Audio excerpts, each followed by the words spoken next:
And we are live. Welcome, everybody, to episode 2 of the Improvement Lounge. I am your host, Marcus, along with Sean. And today we are talking about fear.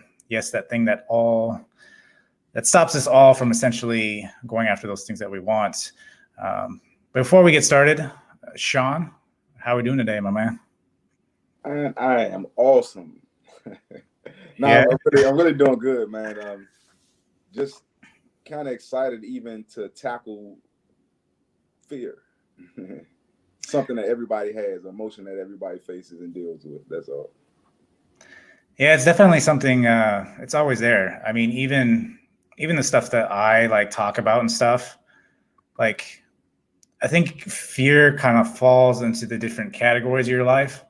Like, you can essentially, like, it's just put like for what you do, right? Like health, right? You can be fearful to go to some people are fearful to go to the gym, right? They don't know how to do a routine. They don't know what they're doing. And so it's building that confidence in that particular area. Once you build a confidence in that area, then you don't have fear.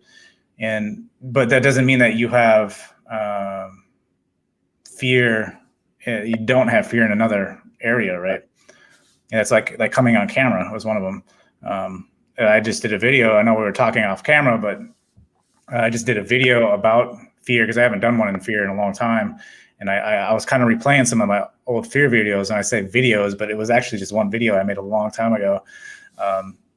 But I was kind of showing in the video that I'm going to be uploading here pretty soon, my first video on Instagram and my fear, right? Like I've overcome fear throughout my life, kind of out of like necessity, right? Like I was tired of my situation and I didn't want to be tolerant of it anymore. So I pushed to overcome it throughout my life. But then, like coming on to social media and YouTube, that's a whole different animal. So that's a whole other fear you got to tackle, right?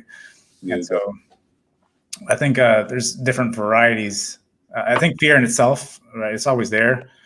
And I can dive more into that, but I'm going to kind of ease into this a little bit about his fear and stuff.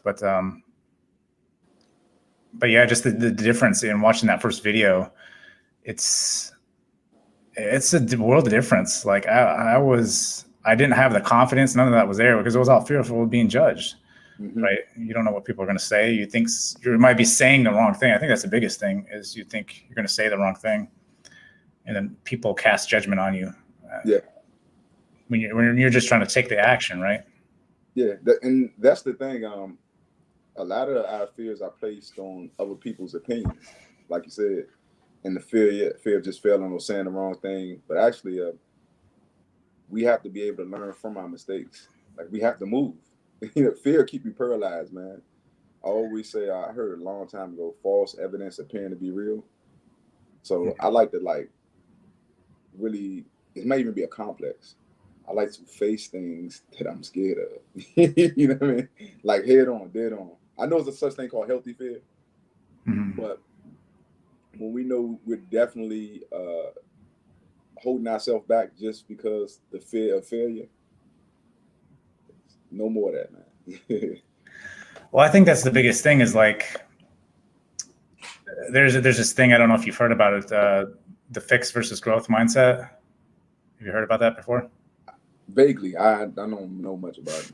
Well, fixed versus growth mindset is essentially, if you have a fixed mindset, you think that when you're born, you have all the attributes that you're going to have for the rest of your life.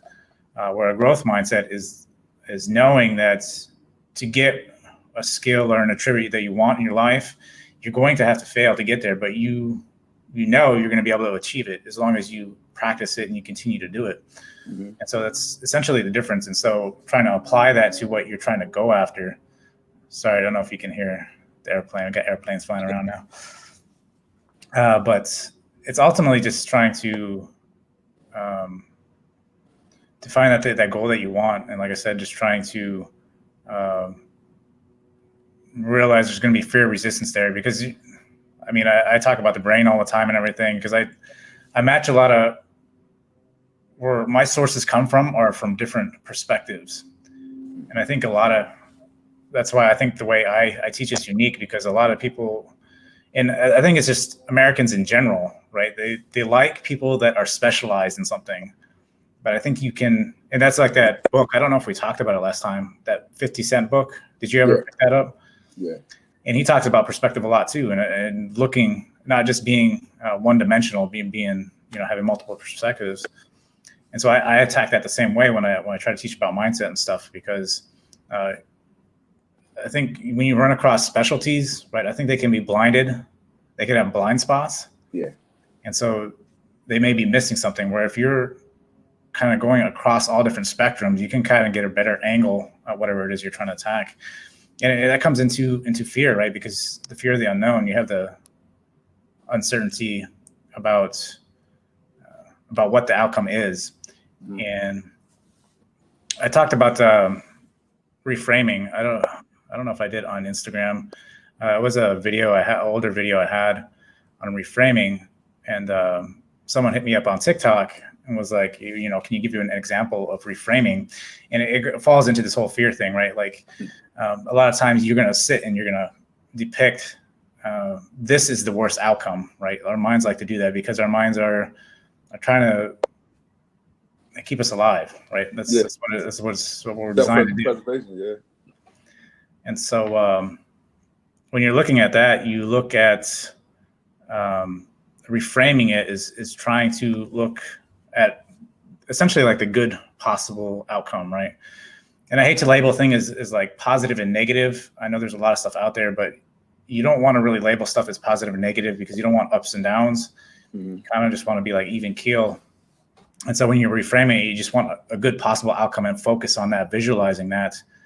And visualization is also a fantastic thing. I don't know if you do any of that. I know you probably do some physical kind of because you're physical. So I don't know if that's something you typically do. Have you ever heard of visualization? Yeah, I do it all the time, man. Like, yeah, all the time. I mean, especially like you say, with fitness, it would definitely be it. But just in life in general, I will picture myself through a situation. I got to see it. Well, that's it. And it's reframing, right? It's trying to frame it in a positive light. I mean, I don't want to use the word positive. I'm trying to avoid from using that word, but put it in the best possible outcome, as opposed to looking at the worst possible outcome. Because a lot of times it's never as bad as you think it will be. Mm-hmm. It's always either it's going to be better than you thought it would be, or it's going to be tolerable, or it'll be okay, right? There's just going to be different. There's not really anything that's really bad about it. But again, that fear will hold you back from doing that, because again, it's trying to project from your past experiences, right? We all got different past experiences. So we base all our past off of future projections of what's going to happen to us. And so that's what's hard for a lot of people, is if you're not a visual person and you can't do this stuff, like it takes practice. But if you can't visually see yourself doing it, then it's going to be hard. And then you're going to, well, when that moment comes of fear, you're going to seize up, right? Yeah, it's one of them things where I look at it a little genuinely almost the same, but I will say positive and negative, because we can make the negative a positive, or you can make the positive a negative, depending on how you think. I know it's like sound crazy, right? Mm-hmm. But fitness, we use this for example. I could say, look, I'm gonna squat 315. Mm-hmm. I've been squatting 295, for 3 months. I'm stuck. What's the worst thing I could do? I cannot get it. That's the quote unquote negative. Mm-hmm. But I won't know where I'm at until I try it. And how we use the quote unquote negatives for positives, that's why I think it's just different type of thinkers, right? So like, say if I go and I don't get it, then it will set me up to look at the things that what I need to work on to get there. But if I never tried, I'm just always going to sit back and think. This is like with anything. If we're talking about the stock market, life, back in the day, we're talking about getting the females. Now, the only thing she can do is say no, man. Like, but if you never ask her, you never try to answer, it's always no. Mm-hmm. It's never going to happen. So, yeah, you shut yourself down before you even get started. Yeah. I mean, and sometimes it just takes some time. It's funny we talking about this. I tell my kids all the time, I said, don't get discouraged when you meet something that you're not good at at the beginning. Like both my kids are very good at math. You know what I mean? And actually reading, but it's like I said, you're gonna meet topics where it's just hard. Doesn't mean anything's wrong with you. Somebody else might find it easier, but these are the times where you build character, and these characteristics that have been built are setting you up for something else. That's how we step up in life, you know, because we all got different qualities and gifts, and that's just in a whole another thing of people being fearful to deal with people who are different in a sense, and that's why they don't learn. You know what I mean? They stay stuck. Uh, Fear is this the positive and negative thing? Fear is good and bad. You can build character. Well, the thing too is I think a lot of people are, a lot of people feel like they don't have value. Yeah. Right. And this image you're trying to project to everybody else, that's essentially their armor, right? And if it gets chinked, they don't want people to see what's underneath. Right. And you got to be able to be comfortable with that, to be able to expose yourself, to realize that, that's, like you said, this is where your growth is exposing yourself and being okay. And if you don't introduce that risk, right, like you're really hindering your growth. Because transparency, honestly makes you vulnerable, and nobody wants to be that. You know what I mean? Yeah. Everybody wants that image to exist of how they see themselves. They don't want to see exposed vulnerability. Yeah, definitely. Yeah. But the thing is, what we talked about before, I still think it's a genuine people out here who like genuine people, because everybody knows life. Whether they're being honest with themselves or not, you face challenges, you face things you're scared of. You deal with things and people who may even intimidate you. We at some point in life, we just get past the intimidation. You know what I mean? But life is funny, man, and fear will take you and keep you stagnant and have you complaining a lot if you just don't face it and just deal with it. Like the other day, it's funny when we was texting and you were telling me about the stock market. You said, "Man, dude, it's okay," in a sense. Man, you don't understand. I was about to throw my damn laptop, my phone, because I'm I have one of them addictive personalities. So when I'm trying to get something, it's man, why is this? I'll tell myself why is it so hard? But the part I have moved past, it's not. I'm not thinking about giving up. See, some people, they never move past the point of facing things. So every time something gets hard, they stop. They're scared of something, whatever it may be. Well, it's not just that. A lot of people think they can't change, right? I think that's the biggest thing. Is it goes back to that your past experiences show you that it can't happen. But this also goes back to the whole fixed versus growth mindset. You have to realize that you can change, and the neuroscience backs the fact that you can change. Yeah. You have to realize that your brain is wired away, right? Like when you grow up, it's wired a certain way. Now, whatever experiences you have that show you that you failed at something doesn't mean you're wrong. It just means you haven't had enough practice in it. But you have to essentially, this is an example I use all the time. Like your typical life, right? Like what your experiences and everything, you have this essential path, right? So this is the wiring for your brain. You're used to this path. If it diverges off this path, right? There's a lot of resistance, obviously, right? So let's just say you're walking down this field of wheat, right? This is the example I like to use. And the path you walk all the time is flattened. There's nothing wrong with the path, right? It's easy, it's smooth, you know what to expect. But when you want to make a right, you're going to go through the wheat, right? You're going to have that resistance. You have to break the stock and all that stuff to level it out to be able to make that a normal pathway, right? And something you can walk down regularly without any issues. And so this is the way your brain works. Your brain is trying to build those connections. So the only way it's going to be able to build those connections is if you keep pushing down that or walking that path, right? And eventually that path will be nice and smooth like your original path was.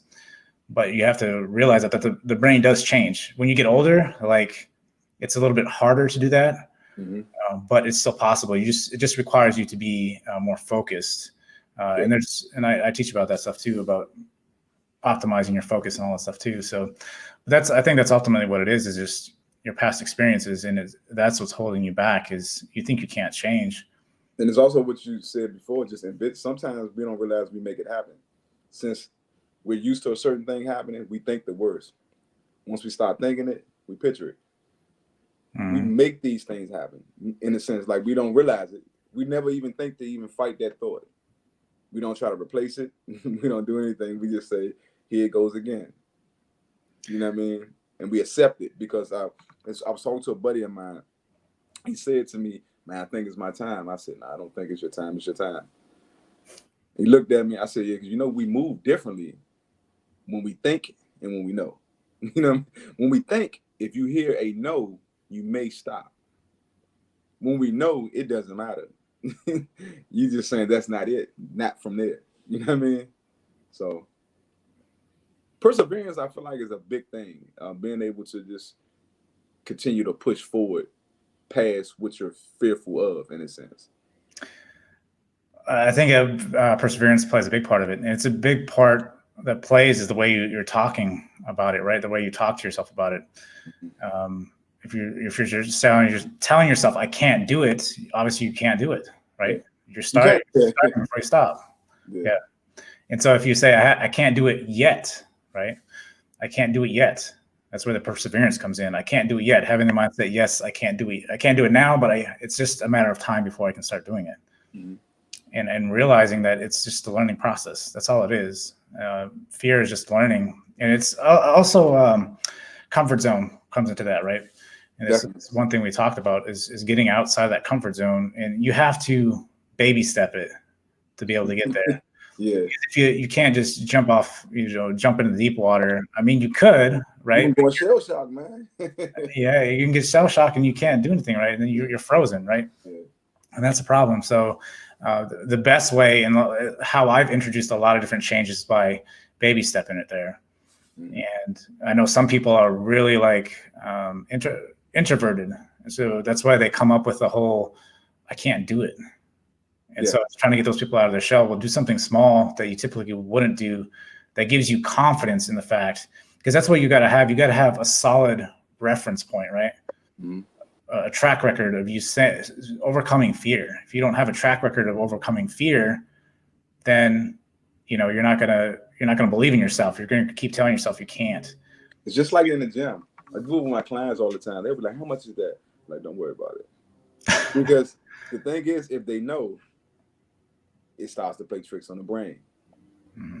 Just pick it up. It's 2 pounds. I always say that. Like, okay, just do it. And then sometimes after the ones who trust that, because I'm coaching them. I see where they are. I know they're able to do it. Sometimes I might I can't. Once I hear that, I usually tell them, look, I believe in you, but if you think you can't, and you strongly believe in that can't, you're not gonna be able to do it. You know what I mean? So because I'm scared they may hurt themselves, and that's the thing you're talking about, like baby steps. Yeah. Because then if you force somebody to something and they're not ready at all, not even close to being ready because of their mind, they're going to hurt themselves. They're going to do it's just going to be their mind. They already saw it turning out bad anyways, and then they're back into more fear. I think it's good. I don't know if you do this in your exercise. It's the practice. I challenge myself all the time, just to face something that I'm very uncomfortable with, just to deal with it. Yeah, I'm all about that. I'm all about trying different things, and because I talk about the comfort zone thing, and this comes into this. A lot of this stuff plays into each other, right? It's the way you're talking to yourself. It's your pushing your comfort levels. It's the belief in yourself and building those baby steps up to that point to where you are comfortable and confident to be able to realize this and to realize that it doesn't just. The fear just doesn't go away. It's always going to be there. But if you have that track record and that reference point to be like, I've overcome fear before, I can do it same here again. And that's where that perseverance comes in, because you have belief in yourself that I have a track record of overcoming fear. And because we can go do something completely new and be met again with fear. And so at that point, you realize that, okay, I'm back to baby steps again in this particular area. I gotta push through and persevere. And I realize I know I have a reference point to know that I know what it's going to take. It all comes down to basic things, basic infrastructure to realize that, okay, well, I just got to do this and that and baby step it, and then I will get there. And then my confidence will be there. And we get stronger, we get better. Like you said, we get better at it every time because, I mean, once we meet it, it's things like, it's almost like a vice. It could be vice versa though. Like you'll go through certain things in life and you hear somebody talk about it and you're able to talk to them about it because you're like, man, I've been there. Vice versa, somebody else will be like, oh, that's what you're talking about. Don't worry about it. I mean, and I think it's something that's special about people in life who are able to really lead by example in a sense, because even just the way that they talk to you is just different. They won't ever make you feel foolish because they understand, they get it. You know what I mean? Yeah, that's what's important for people that are leaders. Yes, they definitely have to be, like I said, be the model for others to follow, right? Like you got to be that person. And a lot of times, I mean, I've even noticed that through life. Like, you know, you have a lot of people that they'll ask people, hey, who wants to volunteer? And then if you've ever noticed and observed, like a lot of people like step and shy back away. And it's like, just go do it. Like, what are you afraid of? Like, first of all, you should be aware that, you know, you're a person that's just taking the lead. So that shows courage in itself, just taking it. You have to realize that nobody knows what they're doing, right? Like people just realize that, okay, well, nobody knows what is going on here. They're just going to go take it and they'll figure it out, right? You can figure it out. It comes to belief in yourself and having those again, that reference point back.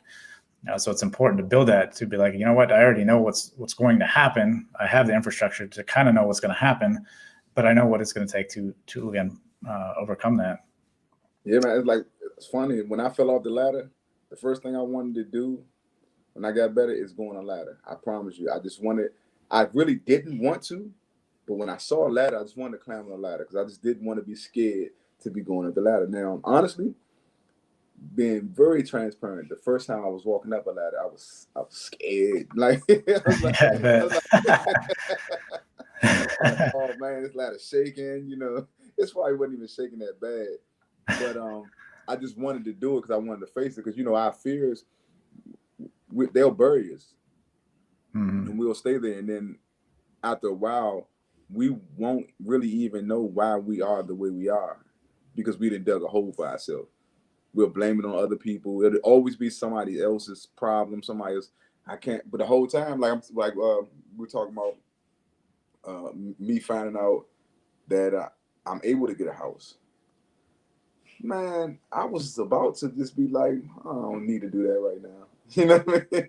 But, but because the plan is to do everything in a year's time that I need to do.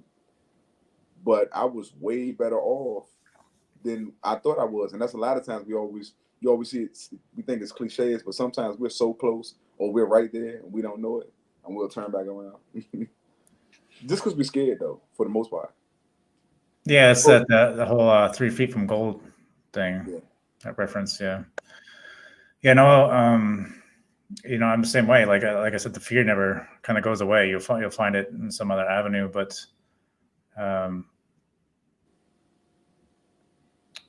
I think, sorry, just kind of lost train of thought there. I know we're talking about houses, but yeah, I think houses in itself are, it's taking advantage too, right? Like you have the perspective that, hey, you know what's going on in the current society and everything. And I mean, rates and stuff are really low right now, right? So it's like, well, I should take advantage of this. And then you have that fear factor in there that says, well, it's something. Yeah, and sometimes it's fun that the fear doesn't even make that much sense. If you say it loud, you'll be like, nah. If you wrote it on a piece of paper, you wouldn't want to repeat it to anybody. You know what I mean?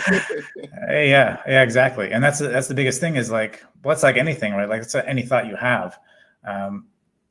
You always make it so complex, and then when you write, that's why they talk about journaling all the time and stuff, and why it's so beneficial because you need to get the thoughts out of your head unless you actually see them, right? It's like taking a a third person perspective on it. And so you can kind of like push yourself away from yourself and kind of observe what you're doing, and then realizing, man, that's silly, right? Like, why would I not do that? It's almost like canceling yourself, right? Like one of my methods that I always say is that if somebody comes and asks for like some real deep advice, especially if it's relationship, you kind of stay away from them in a sense. Yeah. I just ask them questions because most of the time we know the answers. Yep. So you just ask them a question, and when we're journaling, that's what we're doing. We're seeing it, and we can really start to think about it. So like a person might say, "Man, what do you think I should do?" And you just ask them some questions. They already know. Mm-hmm. They just need help thinking about it, and I think that's the goes around again is surrounding yourself around positive people. You don't always have to be the smartest person in the room. If you are, you need some new friends. I promise you. Yeah, you always want to be in a place where you have smarter people around you all the time.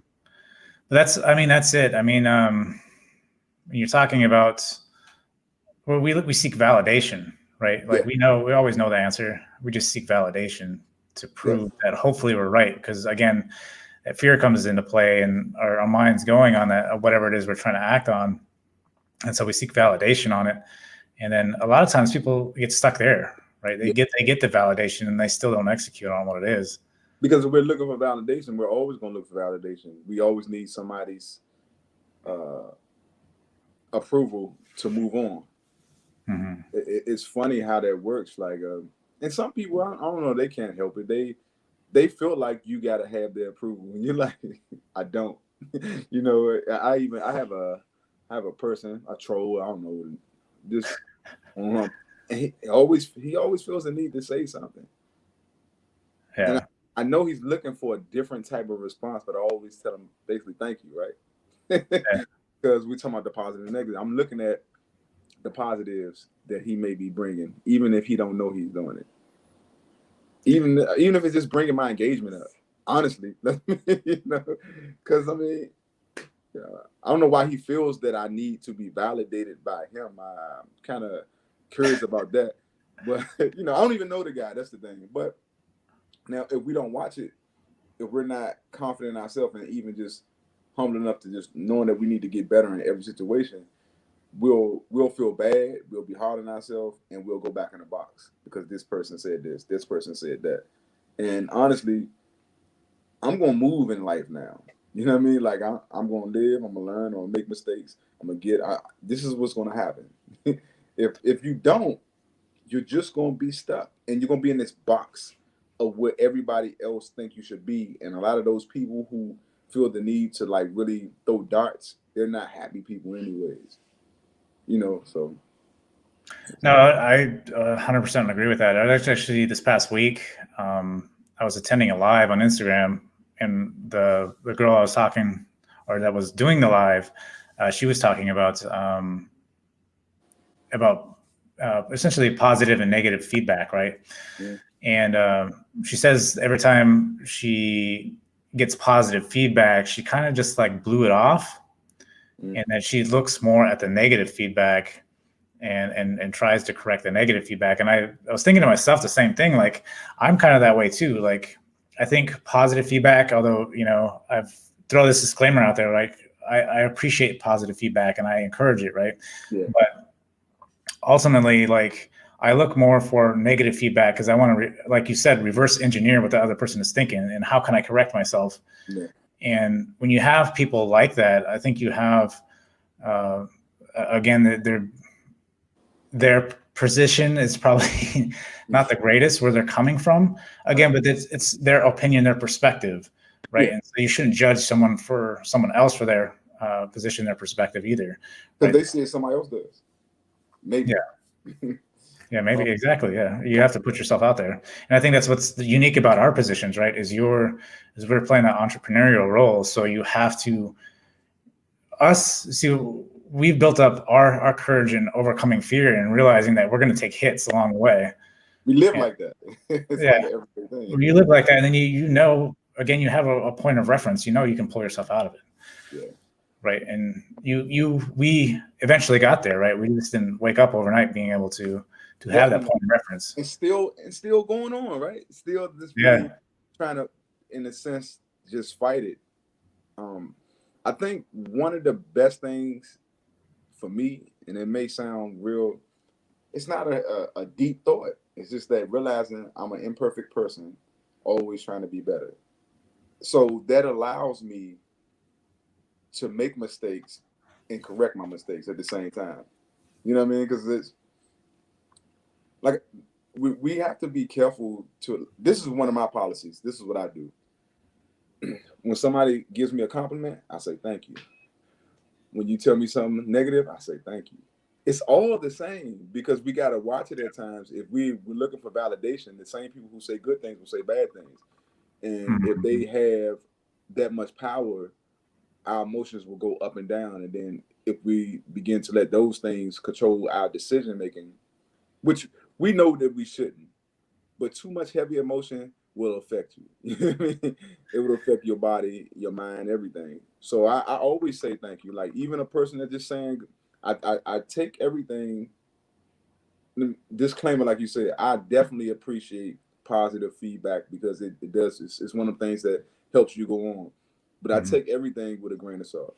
Like, you know, Yeah, you don't want to ride the emotional roller coaster, right? You want to keep yourself at a good baseline so yeah, you don't dive too heavy into the positive stuff or dive too heavy into the negative stuff. Just more again dissecting the negative stuff to try to understand the perspective, right? Because a lot of times for me, I know like when I get negative feedback, I try to understand their perspective and try to understand where they're coming from, and then I don't come into it with I know what what they're talking about and stuff, right? I've always come into it, even if it's something I'm aware of.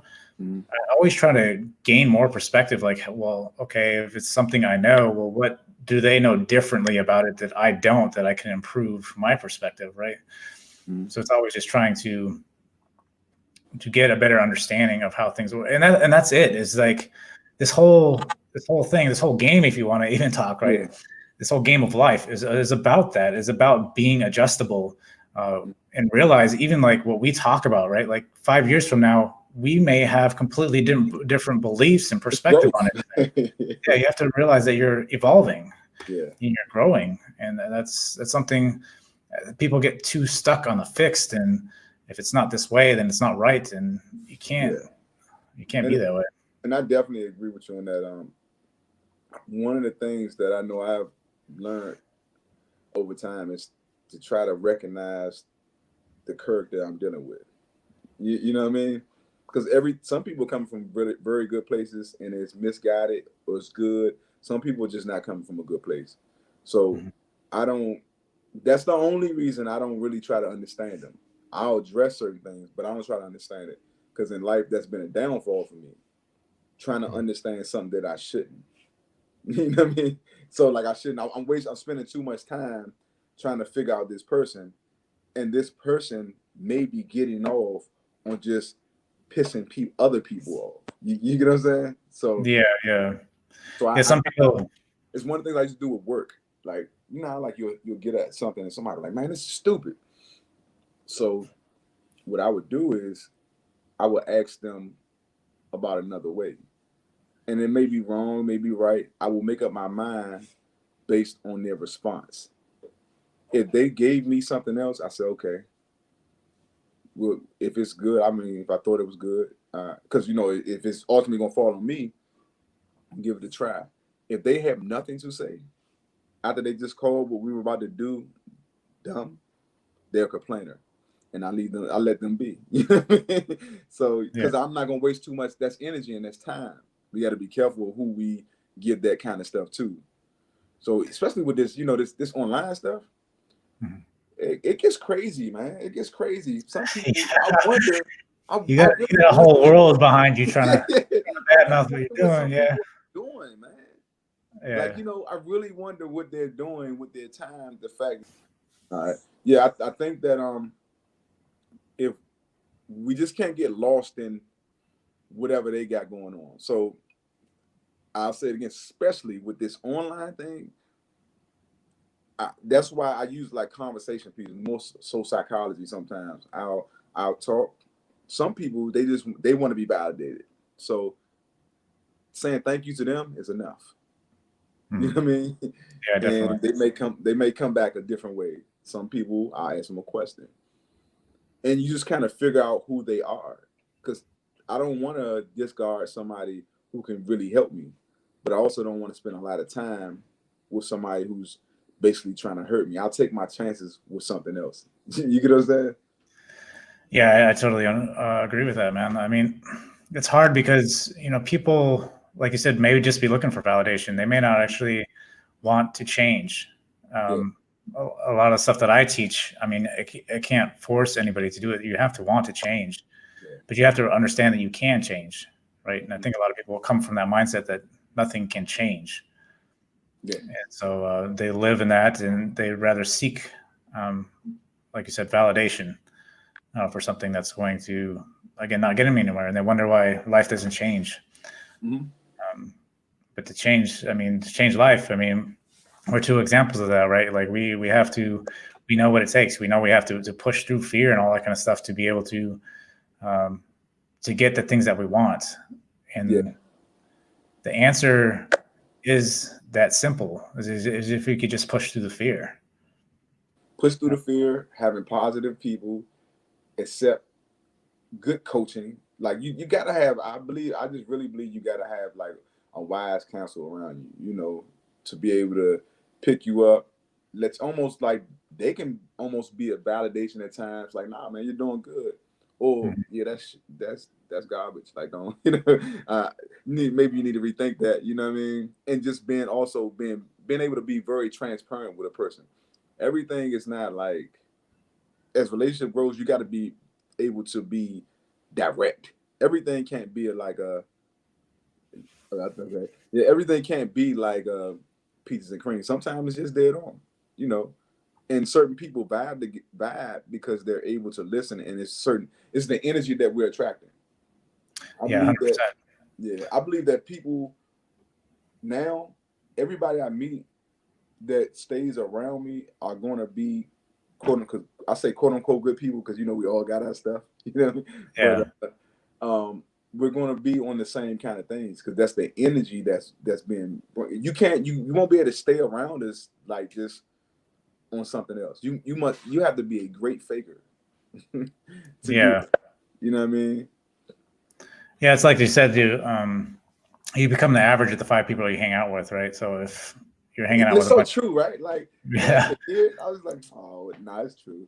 yeah, it's really true, and I think and to be aware of that, and I think that's a big thing that comes into fear too, right? Is like a lot of people, they don't want to tell their parents no, or their family, or best friend they've had for 20 years to, I'm not interested in this anymore. I want to go do this, because then you start getting that. So we get the fear comes in where your friends are telling you, well, why are you going to go do that? That doesn't make any sense. Why are you going to stay home and learn? Why don't you just come out and have a drink or something, right? And well, no, I'm trying to improve my life, and staying on this track, I can, foresee where I'm going to be in the next 10, 20 years, right? Right. And so it's kind of like, well, to get to where I want, I need to make change. I need to find the group. Essentially, that's what it is finding the like-minded individuals and going that way, and creating the friends that are going to help you. You want to establish that environment, right? That's going to help you grow. And Right. if your friends don't want to grow, then maybe it's time to move on from them. Yeah. It's not saying you can't be in contact with them, just like, hey, I got other things going on right You're gonna now. be in constant battle. Yeah. Because what you're really doing, I believe, when you stay like that, you will become more in constant battle with yourself. It's not even Mhm. about them. They're doing everything that's comfortable to you. It's because of what you used to do.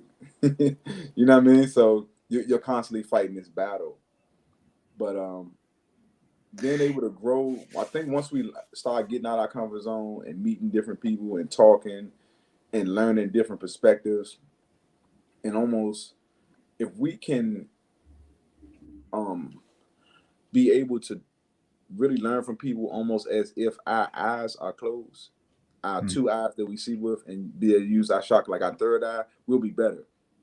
Because a lot of times we hear, and it sounds funny. We hear and we think with our eyes,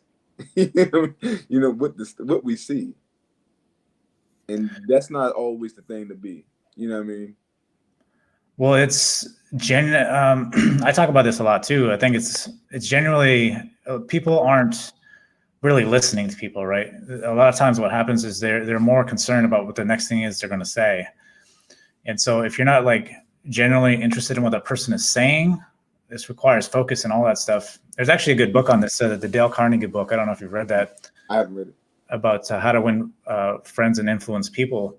And it talks about like genuinely listening to the person and genuinely trying to understand, their problem, right? Because a lot of times people will just take one thing and then they'll start coming up with questions and they'll just wait for the other person to stop and then come up with that when you're not like fully listening to what they're trying to tell you.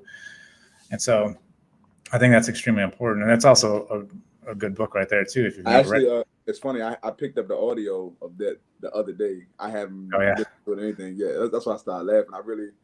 It's what was that, like Thursday that I did that. It's one of those books that I think everybody should read that book. Like it's one of the books like it's gonna be required reading for my kids when they get old. Because it teaches you about people skills, right? And that's something else I teach about in my pillars and my perspective is that you should be good at people skills, right? I think people are too focused on, well, I want money, I want a relationship. Yeah. You need to work on yourself first. And these perspectives of the ones I teach, like health, finance, and people skills, right? They'll get you there because you first have to realize that you have to do a lot of internal work before this stuff starts to come into play. And being able to understand the way people work and communicate and how to be a better, if you want to be a better conversationalist, all you got to be is a better listener, right? Mm-hmm. Listen to what people are actually saying and understanding that there's always more deep-rooted issues, right? Mm-hmm. As opposed to, well, I want this relationship, and they seek validation because they have emptiness inside, right, that they're trying to feel with. Yeah. Yeah, definitely. They want to take the pictures, they want to be like, but I guess one of the things that I think when we're talking about that I don't know that I can say I've struggled with it may be focus, because in how we remember things most of the time, because I used to always say, people are listening they just want to respond. But the thing is this, people usually remember the first thing you said and the last. They don't catch everything in between. Because I used to do these memory exercises. Mm-hmm. And if you didn't align each object with something, with some kind of each thing with something that you can remember, you wouldn't remember. You would remember number 1 and number 20. Right? So yeah. This is a different flip to it. I say this. I definitely know that we need to listen. I think sometimes that we have to be careful of a run-on sentence. You ever talk to somebody and they just going, you like, pause so I can get it. Yeah, I might have to hold on. I might have to take some notes because right now, you like this. You like, 'cause I want to reply to everything, but if you keep going, I'm not going to be able to. Because you're talking about like 40 different things right now. So I think it's one of the things, like you say, it's a good conversationalist. It's actually funny because, thinking about that book, I've read a couple of books on conversations because I wanted to be better at having a conversation. And it's really because when you're talking to someone, right, you have to realize that 99.9% of the people just are the way our brains are built, right? We think about ourselves all the time. Mm-hmm. And so if you can project your conversation on that person all the time about that person, mm-hmm. right? And just kind of follow, if you are generally, if you are genuinely listening to that person, right? You essentially, you just pick up, right? Like you find breadcrumbs about different things that they're talking about. And then you can always you're looking again for that like reference point, right? You can jump back to that reference point, and that's what helps you carry on a conversation and keep going down a rabbit hole. And so, yeah, it's just, and it's just keeping that person going. When you actually, in fact, this is what's funny. That's what the point I was getting to was the fact that to be a good conversationalist, right? People will tell you that, man, you're a fantastic conversationalist, and it's like I spoke but like 2 words, right? Because you're just listening to what they're saying and like, you know, kind of directing them to kind of like talk about themselves. If you can get them to talk about themselves, you'll be a fantastic conversationalist because people care a lot about their thoughts, ideas, and opinions. So if you can direct it around them, and that's a big thing too, is just getting out of your own head and projecting outside, right? We're too internal a lot. And so if you can do that, right, you'll be considered a great conversationalist. People want to be around you, right? Because you are projecting onto them. So on the next episode of Relationship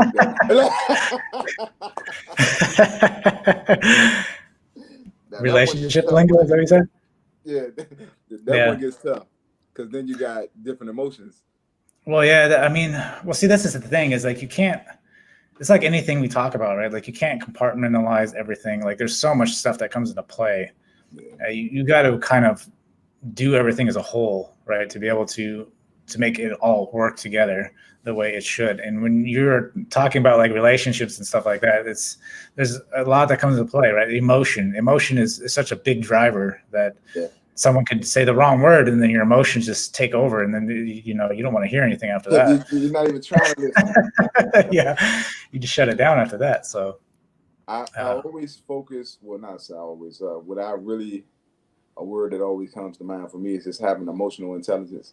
That's a big thing. Just being able to control yourself. Whatever technique you need to use. Some people will say, well, man, you crazy. You have to do all that. Yeah, you don't know I'm doing it. Maybe you need to do it. You know what I'm saying? Some people get it confused. They say they're passionate when they're yelling. But that's not really, if I'm passionate and you're passionate and we're both yelling, what's going to happen? We're just going to offend each other, probably. You know what I mean? Nobody's going to hear anything, you know. So I guess it's one of them things, breathing techniques. I do like to ask people questions, like when they say something, because I want to know at times, am I taking it wrong? Like, you know, sometimes we be like, did they just say that? And yeah. They could be saying it the way we took it, or it could be totally different. It's perspective. You know what I mean? Just trying to get an understanding of what they're. Yeah, that's all it is. Yeah. But then you have the people who are gonna say, "No, you meant this." Okay. No, yeah, that's the whole thing. Is we come from different walks of life, right? So it's like you're essentially projecting your opinion on me, but yet we come from again different perspectives. So yeah. But yeah, it's interesting about the whole emotional stuff, and emotion is such a big driver, especially again, that's how fear plays into all this stuff. Yeah, too, but right? I'm about to say, yeah, it's one of them emotions that we all have. We all feel fearful at times, and I think like just us being more transparent to tell people, yeah, I do feel like this. Like I use things going to the gym, but it's really a lot of things like really in life. Every time I deadlift, I promise you, I get anxiety. Every time. Yeah. Every time it gets heavy, I get anxiety. I get real anxious. I have to go. I look at the bar. I do probably about 4 to 5 practice sets when I'm not lifting anything. I walk away. I literally do the same thing to the point that the other day I did it and I started laughing. Nice. Because like I'm doing it again.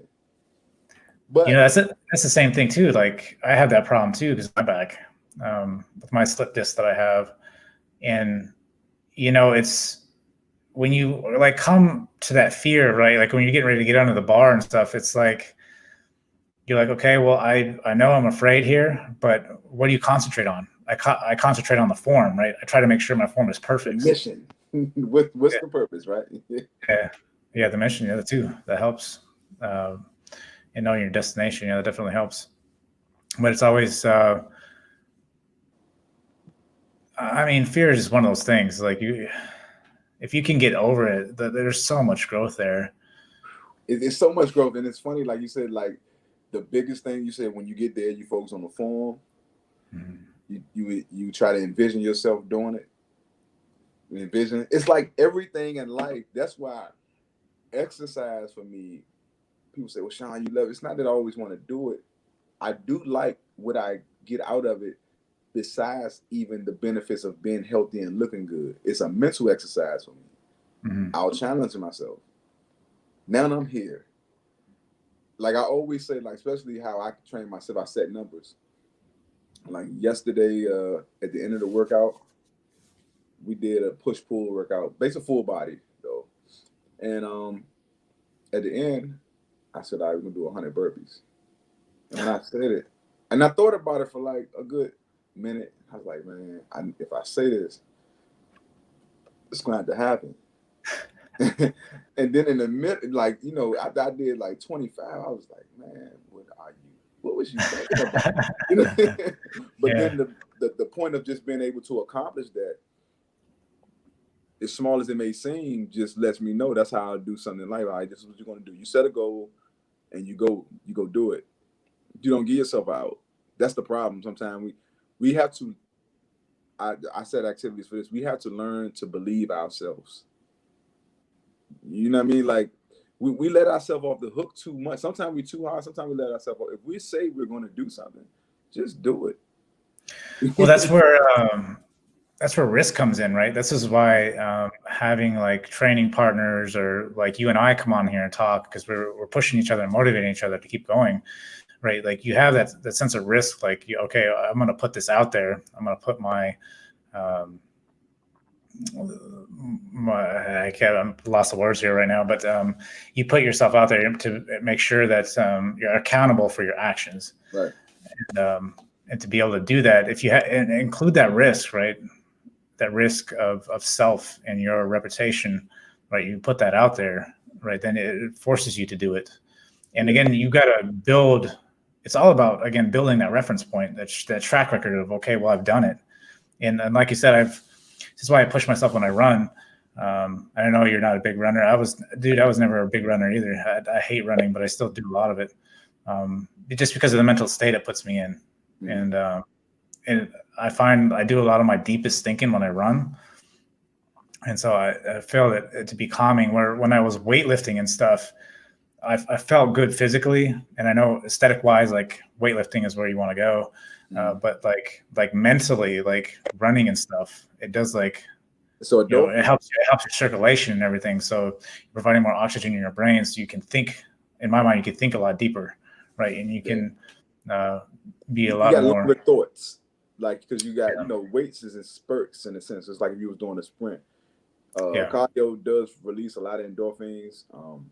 It's funny you say that. I just said to myself this week, I'm gonna start setting goals on running again.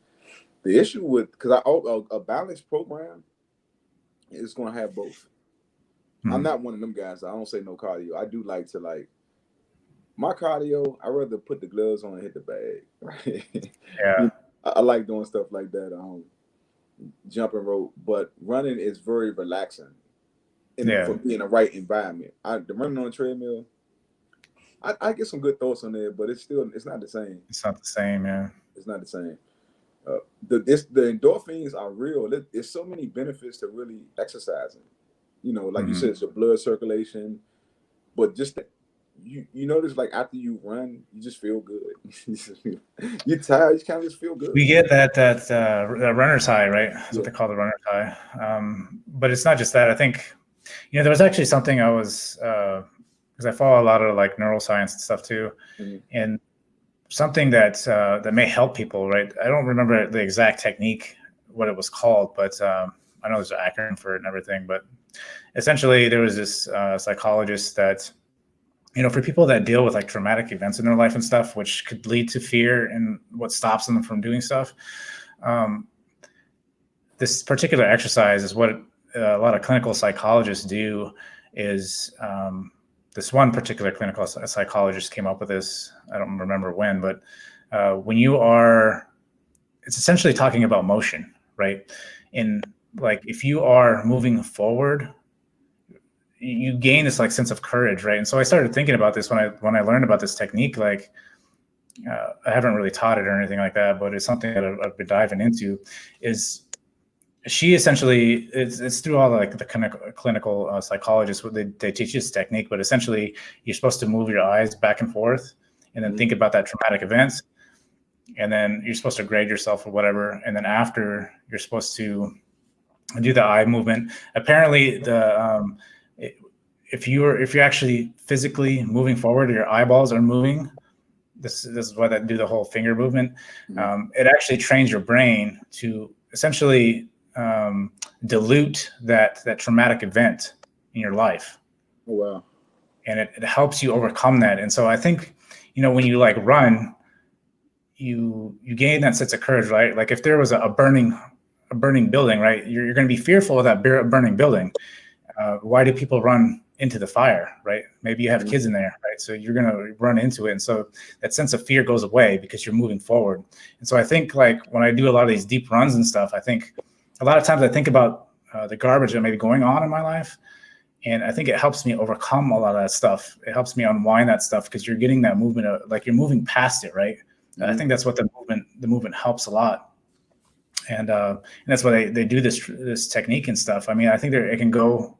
And I think in my course, I'm actually doing something familiar or similar to this to help people get over like not like super traumatic events, right? I'm not a clinical psychologist, but using it in a way I think would actually help people. And I've noticed this by running and thinking about the traumatic things and stuff that have happened in my life and how I've overcome that is by that forward movement. So if you're running and thinking about that and overcoming that, then it's not as bad, right? It doesn't hold you back. So that whole fear of doing it, you dilute it so that it's easier to overcome. Makes sense. Sorry. Yeah. Makes sense. But yeah, sorry, I get scientific sometimes. It's scientific aspect of it too, but I'm really all about that. Actually, I use a lot of those. I use a lot of scientific methods when I train. That's really not talked about. I mean, because a lot of things are behavior. It's so many different things in psychology and just kinetically. It's so many things that go along with just it's not just a YouTube video. You get what I'm saying? Like I know, like a lot of people they'll say now with training, they'll be like, "Well, for real, man, I could just go online and pull up some workouts." And I say, "Yeah, you can." I mean, okay, yeah. Well, that goes back to like you said. I mean, that goes back to mentors are important, right? I think no matter what. I mean, yeah, you're gonna get some garbage mentors, right? But the thing is that people will help you get there faster. And like you said, they've been in all those pitfalls and all that stuff. So they're trying to help you avoid all that stuff. They're trying to cut your learning time in half, if not more. That is what they are for. And why I do believe in that. I've had many mentors in my life. I like to lone wolf a lot of stuff, but I mean, I've learned a lot from a lot of great mentors. I've had some really garbage mentors too, but I mean, that's something you have to risk, right? You always say like for me, a good mentor is, are they willing to answer questions? If they're just like, just do this, and all right, because it's recognizing personality types. Like my personality type making piss people off because I ask questions all the time. I'm not undermining anything. It's just that you got psychological. It's sometimes it's hard for me to move when I just don't understand what's happening. You know what I mean? Like I like to know why. Nothing against them, but I like to understand what I'm doing. I'm not robotic like that, unless I get to the point when I trust the person, and I'm still probably gonna ask you why did we do that? Yeah. You know what I mean? Yeah, you definitely. Well, I mean, that's anything that just comes into business in general, right? In business in general, people want to see if you can show people how it's done. I mean, talking about it, that's great and whatever, but I mean, you have to be a practitioner. For me, it doesn't help me. I need to know how to do this. Yeah, you have to be a practitioner of it. Yeah. You have to put it in practice. If you're not using it and putting it in practice, then that's really not going to help me. And although every person is different, right? People are going to learn different stuff. So it's kind of like, well, I can show you the guidelines on how to do it. And that's what a mentor is for, is to be like, okay, well, let's figure out how it's going to work for you, right? Yeah. That's ultimately what it is. It's how we're going to fix this light framework to help you change whatever it is you're trying to change. Because it's funny, on the flip side, I have clients, and I'm just thinking one in particular, one just did a show. She's like a type A, personality. She won't ask a lot of questions. I wish that she would, but you have to, as long as you put the plan before her of saying this is how we're gonna do this and we're getting here, because she's an accountant. You know what I mean? As long as you tell her those things, she's fine. She don't ask any questions. She's a good. I mean, she's like a soldier. Like she'll just do it. You know what I mean? Yeah. But you have to recognize that she's that personality type too. That also she's not going to just do it if you don't have the plan and what this should bring forward. So like with training, it's funny. It's a lot of psychology. You got to know who's who. You got some people. It's not, and this thing is not who most people who are talkers, like real talkative, they get upset if you tell them that. But it's not that they're bad. It's just that you recognize who they are. Like it's best not to start a conversation with them while you're training. You know what I mean? Because they'll just sit there and they'll talk to you for 30, 40 minutes. They don't care. Or if you put them beside somebody, you got to know who they are. Like they'll talk. They'll talk for 25 minutes, no problem. But you have to recognize these people. Not saying they're bad learners or anything. You just recognize who's who. Yeah, definitely. You gotta fit your plan for every person. Yeah, I would totally agree with that. Yeah, because again, it's all based off of how they've learned and how they've come up, right? So it's unique. It's a unique footprint for every single person. I think a lot of people. Let me ask you: do you think you get? Well, I know for me, as I gotten older, my learning style has changed. Yeah. It really has changed. Like I've become more of an audio. Like I just listen. I can really listen, but I'm real literal to a default. Like it's almost it doesn't make sense. I'm very literal. So when people, I always tell them like I'll say, well, if you say this, I take it like that. You know what I mean? I'm literal. I take what you're saying for face value. So that's why I ask a question, because I know I take it for exactly for what you say. You know what I mean? Oh, I think, yeah, that's what's funny. But growing up, especially our age, like growing up, like we didn't have the option, right? We didn't have the visual much. It was mostly all lectures and everything, right? So, or reading out of a book. So now you have a lot more options, and it's a lot more acceptable now than it was then, right? Yeah, way more acceptable. Like it's a lot of information out there. The thing is, I feel like we still have to do work. Because like we were talking about before in the first episode with propaganda and being critical thinkers, being able to think is a skill. It's a skill. It is.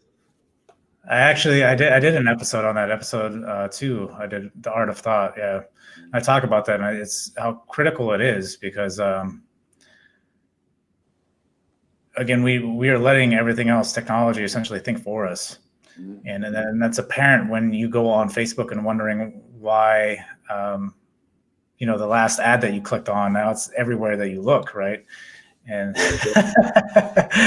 and we're allowing, these AIs, or artificial intelligence and stuff to, they're doing the thinking for us. And so that's what's important is to realize that age is coming where, I know this is kind of veering off from fear and everything, but the AI is coming, and so that's the next thing that's why it's even more important to start thinking for yourself.